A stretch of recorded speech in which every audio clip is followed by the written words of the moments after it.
leaving money in the deal is kind of a part of the gig. You're trying to set yourself up so that you can make better cash Yep. flow and be able to pay off other things, because there's so many other strategies behind real estate investing. Yep. Let's talk a little bit. This is a hot topic too within this space, but let's talk about appraisals. Because I feel like so many people, investors specifically, they're like, I got to have an appraisal at this number, right? I'm just going to let you go with that. I could talk all day about appraisals. You know, it's funny whenever we get quote unquote a low appraisal, right? Like, what are we basing a low appraisal off of? It's usually whatever the investor tells us they think that value is, and then the appraisal, comes in somewhere, right?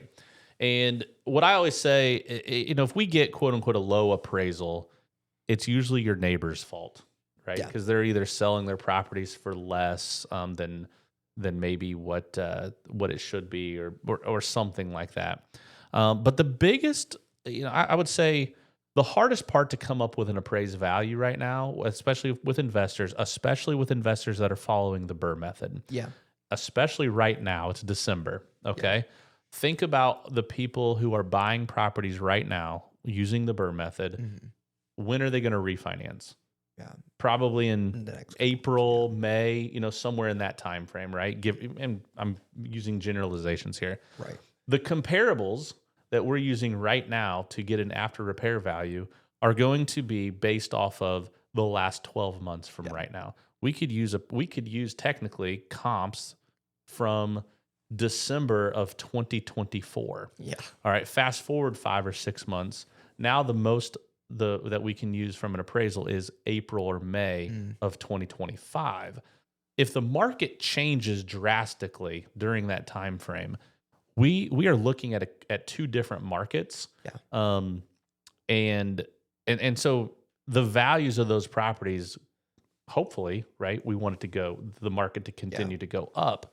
In the last year or so, we saw this exact scenario where, people bought in late 2024. They wanted to flip. They put their houses on the market. Mm-hmm. They didn't sell in early 2025, and they were just sitting on these properties. And then their strategy changed to where now they wanted to refinance. Yeah. And because properties weren't selling, they were selling at lower values. Now all of a sudden we have a lower appraised value from where we were anticipating it off of an appraisal that we had early, last year. Yeah. So the market changes. So I think having the right expectations of that, dollar per square foot is probably the biggest misconception that we see out there with our investors, is they see on Zillow, hey, the dollar per square to this property, the dollar per square foot of that property. And that can get you in the ballpark, but there's so many other things that the appraiser is looking at to essentially make sure you have an apples to apples comparison between your two properties. So it's a hard topic, because most of the time appraisers are right? Yeah. If there's a value that comes in and is not what we were expecting, most of the time they're right. Yeah. It may not be what you want, but for the most part, they're right. There are bad appraisals out there, that happen every once in a while, but for the most part, it's the one piece of the puzzle us as lenders can't control. Yeah. And it has the biggest influence on our loan, is where that value comes back at.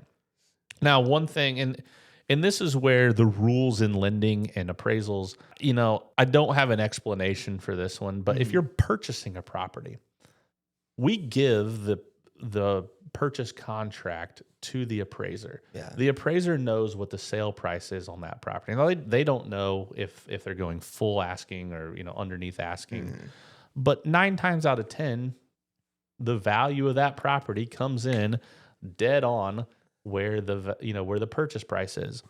With a refinance, we just tell them, go give us your opinion of the property, right? And I'd love to talk to 2008 had a huge impact on this, because people were influencing the values of properties. But at the end of the day, if we can give the appraiser knowledge of a purchase and where we need that property to come at, there shouldn't be, or there should be some rules in place where we can at least tell them, hey, here's where we're thinking. There should be a conversation that's able to be had around that, and not just here's where we think it is. Because it's weird to me that purchases come in at value almost all the time, and appraised values are just all over the place for refinances sometimes. Yeah, that's a very interesting topic. Yeah. So long story short with that is be conservative with your numbers. You know, if you're trying to max out your leverage up front when you're doing the BRRRR method, no, you might have to, you know, adjust based off an appraised value. It's why if you can get a deal where you're leaving some equity in it up front, that gives you more flexibility on the back end when you go to appraise that property and refinance. Yeah. Okay. Cool. Also, have a really good realtor that can run really good comps for you, even on the refinance side. Because again, those comps are going to change from the time you purchase it to the time that you refinance it. Yes.